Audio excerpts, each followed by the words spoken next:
भारत का इतिहास। उत्तर में हिमालय से लेकर दक्षिण में समुद्र तक फैला यह उपमहाद्वीप भारतवर्ष के नाम से ज्ञात है, जिसे महाकाव्य तथा पुराण में भारतवर्ष अर्थात भरतों का देश तथा यहाँ के निवासी को भारती अर्थात भरत के संतान कहा गया है। भारत एक प्राचीन कबीले का नाम था। प्राचीन भारतीय अपने देश को जम्बूद्वीप अर्थात जम्बू जामुन वृक्षों का द्वीप कहते थे। प्राचीन ईरानी इसे सिंधु नदी के नाम से जोड़ते थे, जिसे वे सिंधु न कहकर हिंदू कहते थे। यही नाम फिर पूरे पश्चिम में फैल गया और पूरे देश को इसी एक नदी के नाम से जाना जाने लगा। यूनानी इसे इंदे और अरब इसे हिंद कहते थे। मध्यकाल में इस देश को हिंदुस्तान कहा जाने लगा।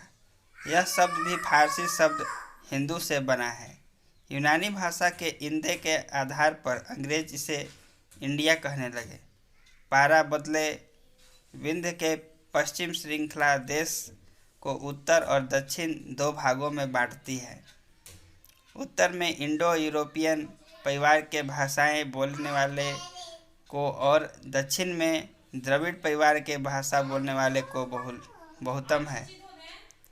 भारत की जनसंख्या का निर्माण जिन प्रमुख नस्लों के लोगों के मिश्रण से हुआ है वे इस प्रकार हैं: प्रोटो ऑस्ट्रेलियन, पोलियो मेडिटेरियन, काकेसाइड, निग्रोयड और मंगोलायड। भारतीय इतिहास के अध्ययन की सुविधा के लिए 3 भागों में बांटा गया है।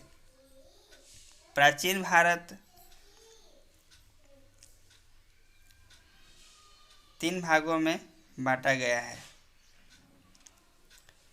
पहला है प्राचीन भारत। प्राचीन भारतीय इतिहास के स्रोत। प्राचीन भारतीय इतिहास के विषय में जानकारी मुख्यतः 4 स्रोतों से प्राप्त होती है: धर्म ग्रंथ, ऐतिहासिक ग्रंथ, विदेशियों का विवरण व पुरातत्व संबंधी साक्ष्य। धर्म व ऐतिहासिक ग्रंथ से मिलने वाले महत्वपूर्ण जानकारी। भारत के सर्वप्राचीन धर्म ग्रंथ वेद है, जिसके संकलनकर्ता महर्षि कृष्णदेवरायन वेद व्यास को माना जाता है। वेद वसुदेव वकुंडकम का उपदेश देता है। भारतीय परंपरा वेदों के नित्य व पौरुष्य मानती है। वेद 4 हैं: ऋग्वेद, यजुर्वेद, सामवेद, अथर्ववेद। इन 4 वेदों को संहिता कहा जाता है। पहला ऋग्वेद। ऋचाओं के क्रमबद्ध ज्ञान के संग्रह को ऋग्वेद कहा जाता है। इसमें 10 मंडल, 1028 सूक्त व 10,462 ऋचाएँ हैं। इस वेद के ऋचाओं को पढ़ने वाले ऋषि को होत्री कहते हैं। इस वेद से आर्य के राजनीतिक प्रणाली, इतिहास एवं ईश्वर के महिमा के बारे में जानकारी मिलती है। विश्वामित्र द्वारा रचित ऋग्वेद के 3 मंडल में सूर्य देवता सावित्री को समर्पित प्रसिद्ध गायत्री मंत्र है।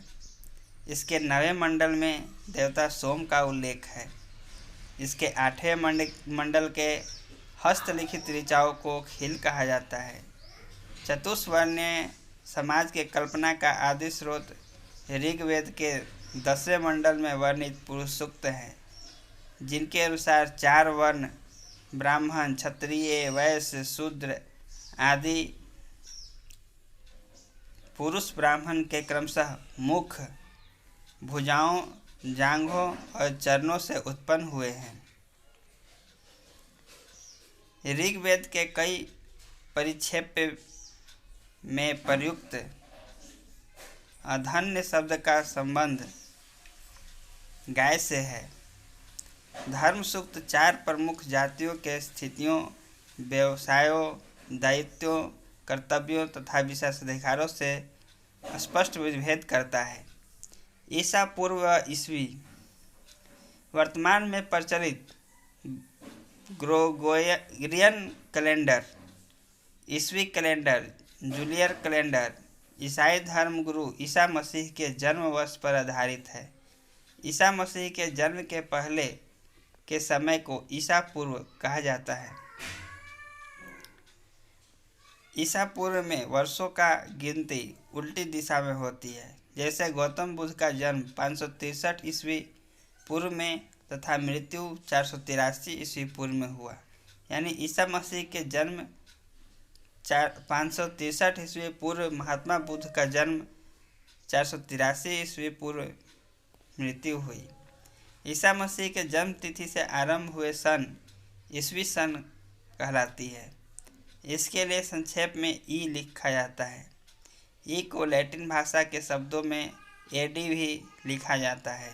एडी यानी अन्नो डोमिनी, जिसका शाब्दिक अर्थ है in the year of Lord.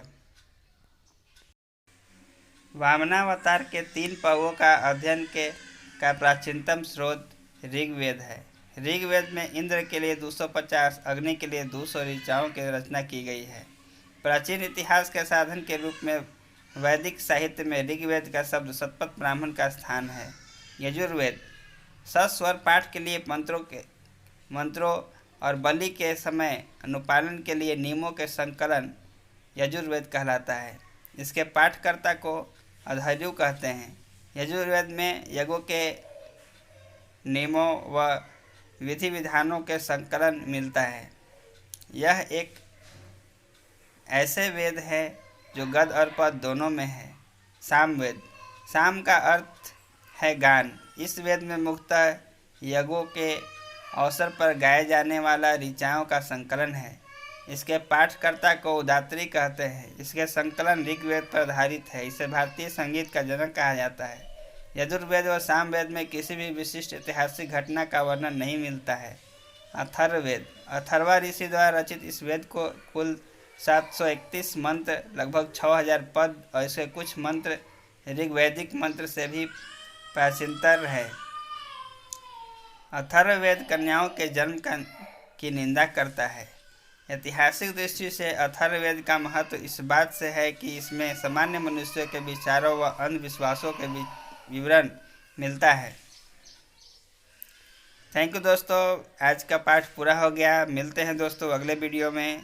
तब तक के लिए बाय।